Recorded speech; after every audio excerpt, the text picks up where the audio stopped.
If you're around, join me.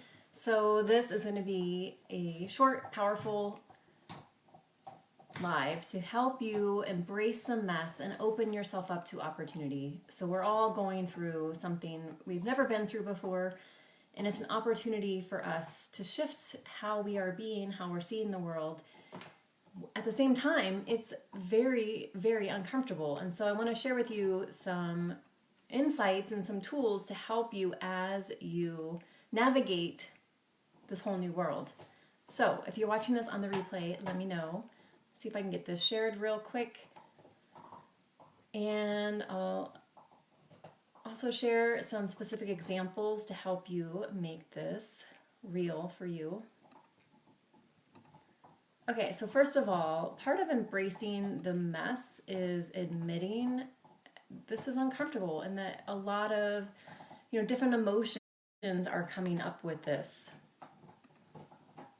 So understanding it's okay and being compassionate with yourself that this is a very unique experience, to say the least, and honor yourself and honor the feelings that come up, and then be willing to sit with them.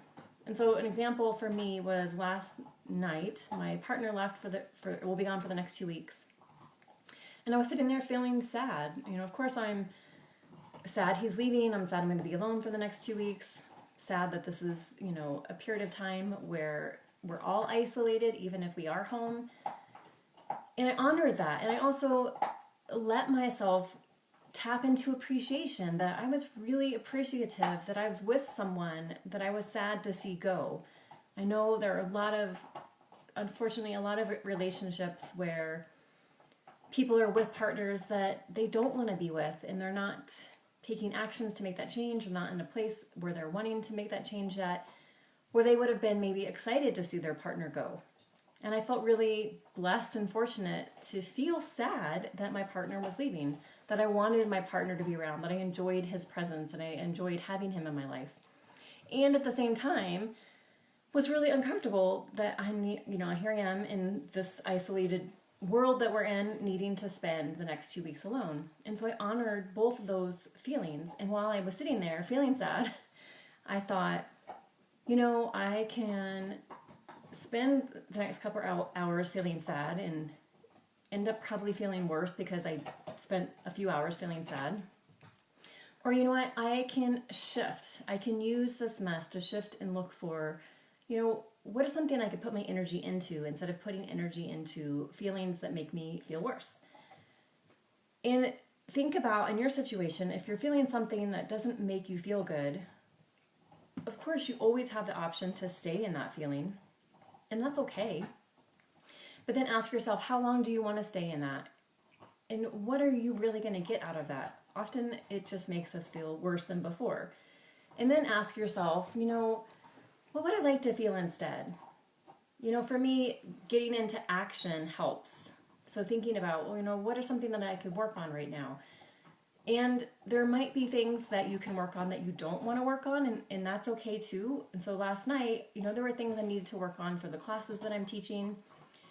And I wasn't, jumping off the couch saying I can't wait to go work on this, but I was willing to take action to go work on that, to move the energy, to get out of the energy of feeling sad, hey there, and into the energy of what can I contribute in this moment to changing my energy, to changing my emotional state, and to progressing myself in some way.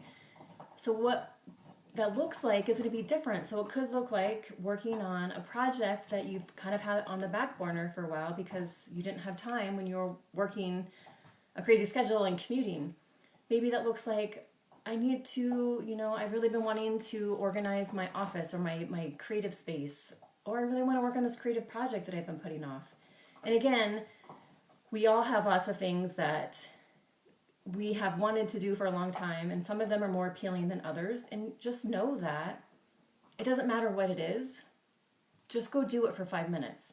So maybe it is, I'm going to go organize my office for 5 minutes. I'm going to go clean out my closet for 5 minutes. I'm going to go tackle those boxes in the basement for 5 minutes. I'm going to go make a cup of tea and read one positive thing from a book that I've been wanting to read. Or I'm going to go call someone that I've been wanting to call for months, but with our hectic schedules and differing responsibilities, I never had the time. And that one action is going to help you get onto a different energy plane, into a different emotional state. And that's all it is. Because once you're in that next energetic state, that next emotional level, opportunity starts to open up. You get new ideas. You see something that you hadn't seen before. You start to shift into a place of being open to seeing something different and being open to seeing yourself differently. And so what it is it's detaching from this action is going to get me this thing. It's letting yourself take this action and not knowing what that action is going to get you to. So it could be anything again. It's sitting with the discomfort, allowing yourself to honor it and acknowledge it. Ask yourself what would I like to feel instead? And what would help me just get a tiny bit, a glimpse of that next higher level feeling? And then get up and go do one thing for 5 minutes. And then you never know what's going to come after that one thing, what opportunities unfold for you, what people you start to interact with, what ideas come to you, all because of you took that one tiny action of cleaning off the counter or organize the papers on the floor in your office or working on a project that you've been wanting to work on. And again, it's not seeking perfection and it's not seeking, I need to go do this thing and I need to complete it. I'm going to go do this thing for 5 minutes because I'm honoring that I would like to experience a different emotional state at this time. And then being open to what happens next, what ideas come to you. Even just the idea that you are able to experience a different emotional state is enough. That is enough to take the action. So it's releasing the attachment to it has to be this, the sky is open, the heavens, light comes down and shines on you and you have this huge epiphany and your world changes. It will absolutely change, but it's going to be in tiny micro actions along the way. In tiny reaches for that next level feeling. And then experiencing, I want to spend more time there. And then knowing you have the ability at any moment to cultivate those feelings and to know what actions, encounters, thoughts, and beliefs help you maintain those feelings. Okay, I'd love to hear your thoughts. And if you are in a place where you're in transition and you really want to make the most out of this time alone at home, or just not commuting as much or not running around as much and feeling like you have a little bit more time to do some self-exploration and are really ready to start creating the life that you've always desired while having amazing health, amazing relationships, amazing passion, and amazing energy, reach out to me. I would love to talk to you more about what that looks like and to really see this time as an opportunity to expand and to be a person that you don't even recognize anymore, to become the person that you know you are. But with all the stuff that was happening in our world, you started to lose sight of what that person, who and what that person is. And now you're ready to unveil that person and let that person emerge. All right, I'd love to hear from you. I will put a link for you to reach out to me and we can look at what it looks like to work with me. I work in usually 1 to 3 month segments, so we can look at what is the right fit for you and if I'm the right fit for you and if you're the right fit for this opportunity. Talk to you soon.